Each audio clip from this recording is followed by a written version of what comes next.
Hello guys, welcome back to Soumi's kitchen. இன்றைக்கி வீடியோவில் என்ன பார்க்க போகிறோம் அப்படின்னா பருப்பே சேர்க்காமல் ஒரு சுவையான இட்லி சாம்பார் எப்படி செய்யுதுன்னு சொல்லி தான் பார்க்க போகிறோம். வித்தின் 10 மினிட்ஸ்க்குள்ளே இதை நீங்கள் ரெடி பண்ணிடலாம். ரொம்பவே ஒரு ஈஸியான ஒரு இட்லி சாம்பார் தான் இன்றைக்கி பார்க்க போகிறோம். வீடியோ ஃபஸ்ட் டைம் பார்க்குறவங்க சப்ஸ்கிரைப் பண்ணிக்கோங்க. பக்கத்தில் இருக்க பெல் ஐக்கானை மறக்காமல் கிளிக் பண்ணி விட்டுருங்க. அப்போ தான் எப்பப்போ நான் வீடியோ போட்டோன்னா அப்பப்போ உங்களுக்கு நோட்டிஃபிகேஷன் வரும். இந்த சாம்பார் ரொம்பவே சிம்பிளாக இருக்கும். வாங்க எப்படி செய்யுதுன்னு சொல்லி வீடியோக்குள்ளே போய் பார்ப்போம். ஒரு வானொலி எடுத்துப்போம். அதில் தேவையான அளவு எண்ணெய் சேர்த்துக்கலாம். எண்ணெய் சூடானதும் கடுகு சேர்த்துடலாம். கடுகு நல்லா பொரியட்டும். கடுகு பொரிஞ்சிட்ருக்கு. ஓகே, கடுகு பொரிஞ்சிச்சு. இப்போ கொஞ்சமாக கருவேப்பிலை சேர்த்திடலாம். கருவேப்பிலை பொரிஞ்சதும் இது 2 பெரிய வெங்காயம், 4 பச்சை மிளகாய் கட் பண்ணி வச்சுருக்கேன், 2 சின்ன சைஸ் தக்காளி அதையும் கட் பண்ணி வச்சுருக்கேன். இப்போ பெரிய வெங்காயமும் பச்சை மிளகாவும் சேர்த்துடலாம். சும்மா மீடியம் சைஸ் பெரிய வெங்காயம் 2 சேர்த்துருக்கேன்.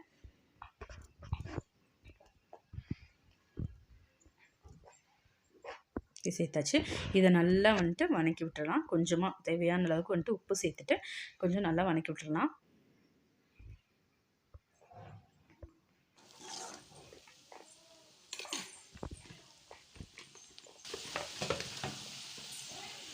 இப்போது கட் பண்ணி வச்சுருக்க தக்காளியை இதோடு சேர்த்துடலாம்.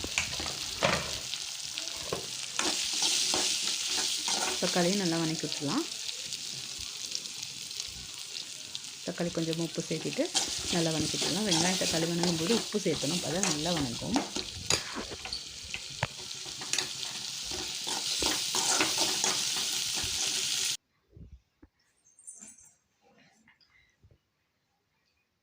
நல்லா வதங்கிடுச்சு. இப்போ கொஞ்சமாக மஞ்சத்தூள் சேர்த்தியாச்சு. இதோட சாம்பார் தூள் சேர்த்திடலாம். உங்களுக்கு காரம் எவ்வளோ தேவையோ அந்த அளவுக்கு சாம்பார் தூள் சேர்த்திடுங்க. நான் 2 ஸ்பூன் மட்டும் எடுத்திருக்கேன்.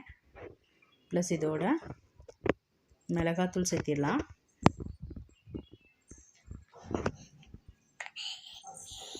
மிளகாத்தூள் கொஞ்சமாக சேர்த்திடலாம்.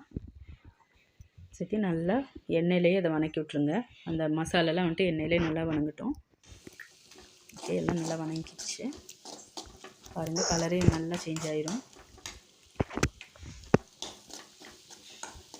இது நல்லா வதக்கிடுங்க.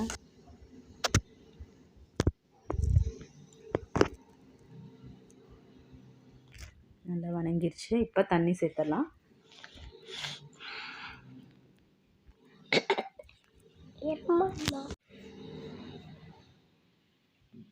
தண்ணி சேர்த்தியாச்சு.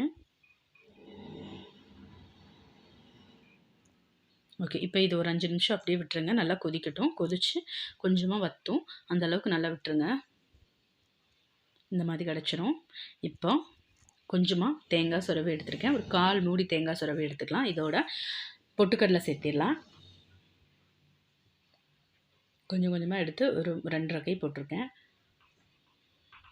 இதோட கொஞ்சமாக பெருஞ்சீரகம் சேர்த்திடலாம். சேர்த்திட்டு இதோட தேவையான அளவு தண்ணி விட்டு நல்லா அரைச்சி எடுத்துகிட்டு வந்துடலாம்.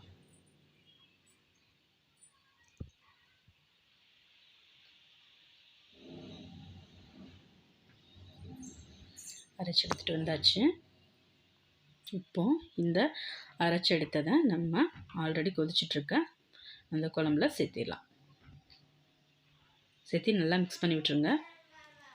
இன்னும் கொஞ்சம் எவ்வளோ தண்ணி தேவையோ அந்தளவுக்கு சேர்த்திக்கோங்க. ஏன்னா பொட்டுக்கல்ல ஊற்றிருக்கறனால அது ரொம்ப திக்காயிரும். தண்ணியாக இருக்காது, நல்லா திக்காகும். அதனால் கொஞ்சம் நிறையவே தண்ணி சேர்த்து நல்லா மிக்ஸ் பண்ணி விட்டு கொதிக்க வச்சுருங்க. ஸோ இந்த பொட்டுக்கடலையோட ஸ்மெல்லு, பெருஞ்சீரகத்தோட ஸ்மெல்லாம் போகிற அளவுக்கு நல்லா கொதிக்க வச்சுருங்க. நீங்கள் ஒரு 2-3 கொதி வந்துருச்சு அப்படின்னாவே நமக்கு நல்லா திக்காக கிடச்சிரும். நல்ல ஒரு திக் கன்சிஸ்டன்சியில் சாம்பார் கிடச்சிரும்.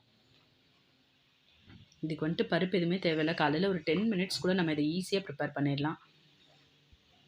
நல்ல ஒரு டேஸ்ட்டும் இருக்கும்.